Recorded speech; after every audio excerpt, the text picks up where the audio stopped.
Hello guys, দেখতে থাকেন। এটা আমাদের গফরগাঁও নদী, ব্রহ্মপুত্র নদী, কথা বুঝছেন।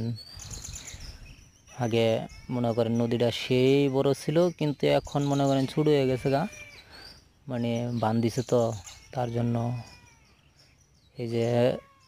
এই যে নদীর পাড়ে এটা ভাঙ্গে ভেঙে এদিকে আইতো, কিন্তু এটা আবার বাঁধ দেয়া হালাইছে যে নদীর পানিটা যেন উপরে না আসতে পারে। দেখেন কত সুন্দর। এই এডির ভিতরে আবার মনে করেন পাখি বাসা বাঁধছে। এই যে এই গাড়ির বাঙ্গাটার ভিতরে কারা করছে মাছরাঙা পাখি।